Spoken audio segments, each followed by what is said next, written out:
सलाम, नमस्ते, आदाब, सत श्री अकाल। दुनिया की जब सबसे बेकार माँ का जिक्र होगा तो उसमें एक नाम सबसे पहले आएगा। वो नाम है राखी बाल पांडे।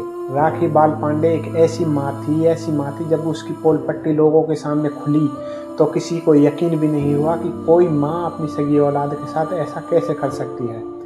राखी बाल पांडे के पति का नाम है अमन बाल पांडे और इनका एक बेटा होता है जिसका नाम है चैतन्य। चैतन्य की उम्र है लगभग 13 वर्ष, जो बचपन से ही मानसिक रोगी होता है। इसके मुंह से लार टपकती रहती है और यह चलने में भी हिलडुल कर चलता है। इस बच्चे की कद काठी तो बड़ी हो जाती है, लेकिन इसका जो दिमाग है वो बच्चा ही रहता है। इन सब को मद्देनजर रखते हुए इसके पिता ने इसके नाम 10 लाख की एफडी करा रखी है ताकि इसके फ्यूचर में काम आ सके।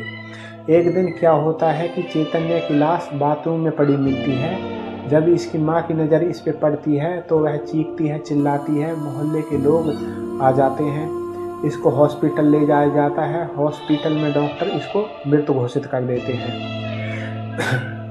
इसके पिता को भी सूचित कर दिया जाता है। जब डॉक्टर इसके शरीर की जांच करते हैं तो इसके शरीर की जांच करते हैं तो इसकी जो चोटें हैं वो डॉक्टरों को गिरने की नहीं लगती बल्कि किसी और ही चीज़ की लगती है। तो डॉक्टर इसका पोस्टमार्टम करने की कहते हैं। इसकी माँ साफ साफ मना कर देती है, मैं पोस्टमार्टम नहीं होने दूंगी। वैसे भी मेरे बेटे की मौत गिरकर हुई है और वह सामान्य भी नहीं था। तो डॉक्टर पुलिस को सूचित कर देते हैं। पुलिस आ जाती है। पुलिस इसकी माँ को समझाती है। बहुत समझाने पर आखिरकार वो मान जाती है। जब पोस्टमार्टम की रिपोर्ट आती है तो उसमें साफ लिखा होता है कि इसकी मौत गिरने से नहीं बल्कि दम घुटने से होती है। अब पुलिस इसकी माता पिता दोनों को बुलाती है और उनका बयान लेती है। बयान में पता लगता है कि ये माता पिता दोनों अलग अलग रहते हैं। इसकी बच्चे की माँ रेखा बाल पांडे अपने पति से डाइवोर्स चाहती है और डाइवोर्स के बदले उसने 25 लाख की मांग कर रखी है। और जो बच्चे चैतन्य की कस्टडी है वो माता के पास है।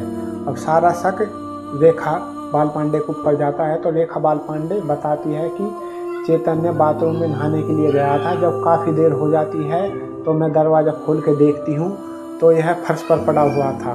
पुलिस को इसके जवाब से संतुष्टि नहीं मिलती तो पुलिस पहुँच जाती है इसके मोहल्ले में तहकीकात करने के लिए। तो वहाँ एक औरत से पता चलता है कि यह जो लड़का चैतन्य है यह खिड़की से बाहर देखता रहता था और कहता था, मुझे भूख लगी है, मुझे खाना दे दो। इस बच्चे को बस इतना ही आता था कि मुझे भूख लगी है, मुझे खाना दे दो। इसके अलावा इसको कुछ नहीं आता था। तो वह औरत बताती है कि मैंने इसे कई दिन खाने को दिया है। एक और औरत बताती है कि मैं इसके घर किसी काम से गई थी तो यह चैतन्य के पैर को पकड़ के कमरे के अंदर खींचा और इसको बेड पर पटक कर खूब मारा पीटा इसको। इन सब में सबसे महत्वपूर्ण बयान इस रेखा की माता का होता है। वह बताती है कि मैं 3 दिन को यह खूब मारती थी, पीटती थी, ना इसको खाने पीने को देती थी। जब ये सब तथ्य पुलिस के सामने इसके रेखा के सामने रखे जाते हैं तो रेखा टूट जाती है और बताती है कि यह सब घटना को अंजाम इस फ्लैट के मालिक के साथ मिलकर दिया था। यह फ्लैट मालिक रेखा के अवैध संबंध थे और ये आपस में शादी करना चाहते थे। जो फ्लैट मालिक है वह नीचे से एक वेंट लाया और इस चैतन्य की छाती पर जब तक वार किए गए जब तक कि वह मर नहीं गया। रेखा का इरादा था कि इस चैतन्य की एफडी को हथियाना और इसकी मौत का इंजाम इसके पिता के सर डालना।